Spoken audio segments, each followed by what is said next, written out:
Afternoon. Oh, stuck in a bit of very slow moving traffic, so I just thought I'd do a quick one. Obviously I didn't do a video after Milan, and I didn't do a video straight away after the 8-0, so just going to look at those two performances quickly.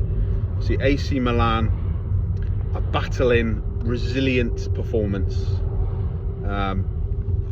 Were we outplayed on the night? Probably. AC Milan will be very disappointed they couldn't convert some of their decent chances. I didn't think they had as many clear-cut golden opportunity type chances as some people have made out. I think Rafael Leao, when he had his Maximan style run, obviously Maxi never ended up tripping over his own feet, but that was a good chance. Obviously he had the header in the second half, was probably the pick of the chances for me, because it was a beautiful cross. That right back that they brought on at half time obviously is the number 2 right back, because the guy who was brought off, not only did he start the game, he's the captain, so you would assume that he is obviously the first pick. But that was a masterstroke by their manager, because he put in some very good balls into the box.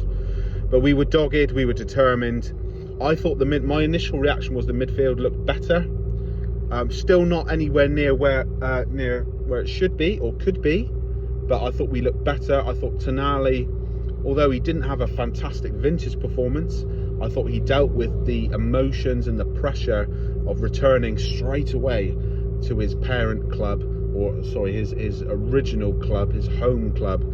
I thought he did quite well. He didn't play as well as he could have, or perhaps should have, but you've got to take all of that into account. He's still a young guy. I mean, he's not a child, he's not a kid. He's 23 years old. He's been an adult for a long time, but still a young guy.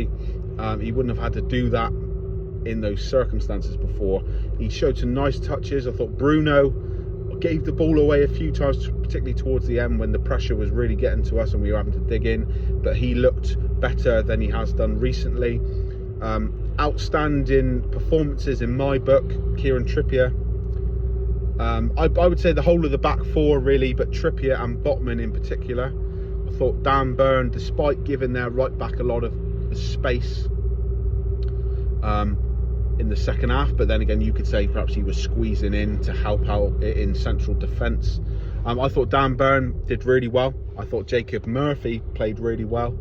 I thought Sean Longstaff had his best game for the club in a long time. When you think of, a lot of people look at Sean Longstaff as your basic Premier League midfielder. To have a Champions League debut at San Siro and not look out of place at all was impressive. Isak looked isolated. He tried, but it wasn't quite working because we were under the pump for most of the game. Understandable.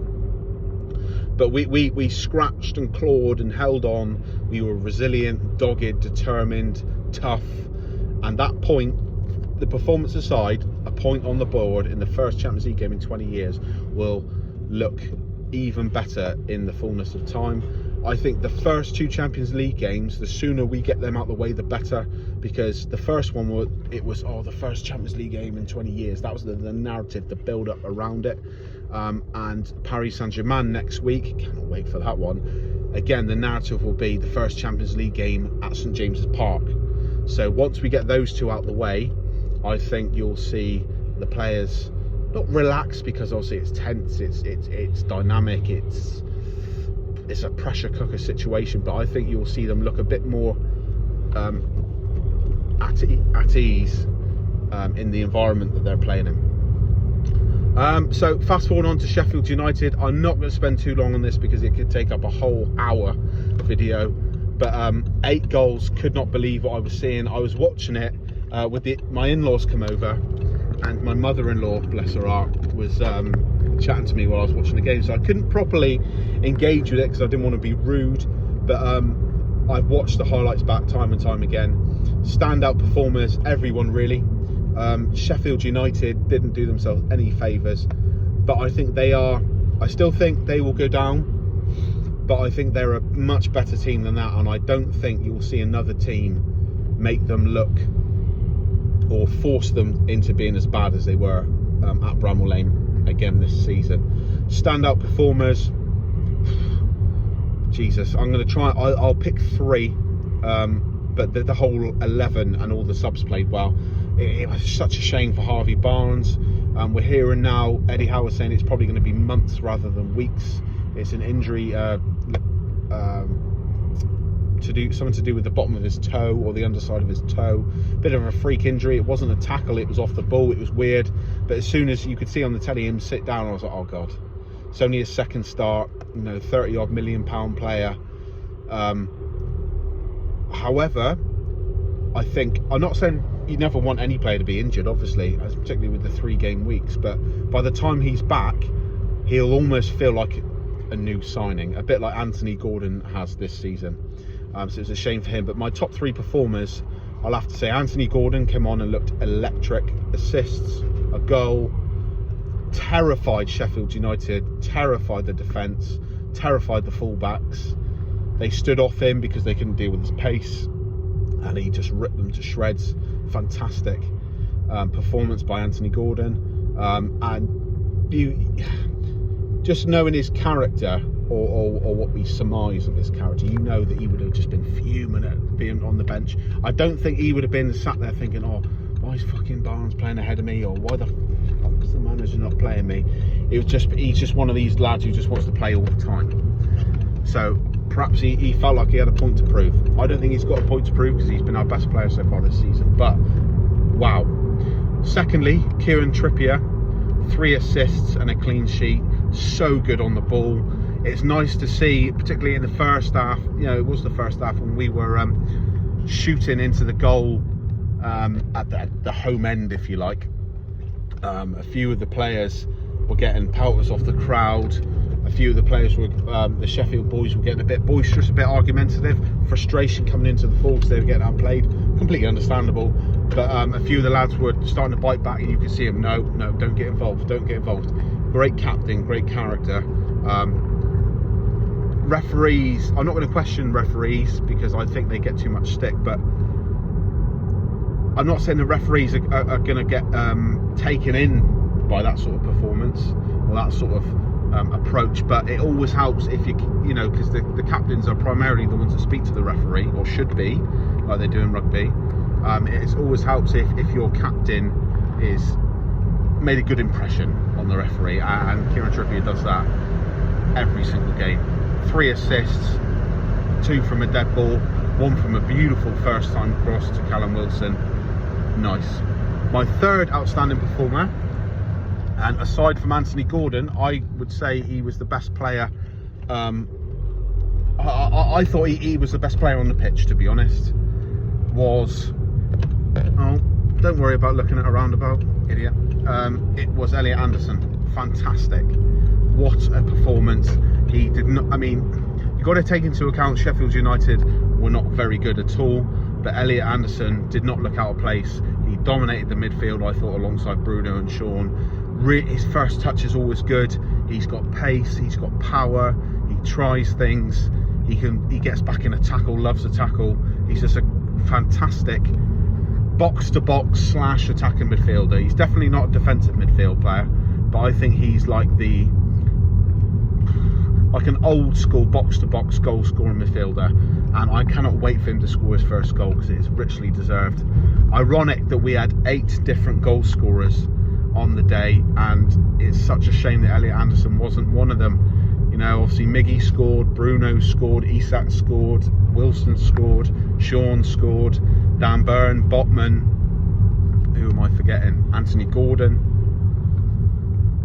Who am I forgetting? I think that's all of them. Please tell me if I've forgotten anyone. And it was just such a shame that he didn't get a chance, because I'd love to see him score his first proper competitive goal for Newcastle. Obviously scored quite a few in pre-season, showed good finishing ability, and he doesn't look like a guy who gets intimidated. I know he's 21 again, a bit like Tonali. He's not a kid, but he's still a young guy by professional football standards, and he doesn't look overawed, doesn't look intimidated by the atmosphere, by the players. Just cracks on. Fantastic. So Man City tonight, again, I'm dreading this game, but can't wait for it in the same vein, because obviously I always want to watch Newcastle. I always get excited, even when we were going through that barren spell in the 2021 season with Bruce where we couldn't buy a win, I'd still get excited about the games even though I knew we were going to lose or we were going to struggle. There's going to be changes for both sides. I'd love to see Lewis Hall get some real game time. Obviously he came on for the last 10 minutes against Sheffield.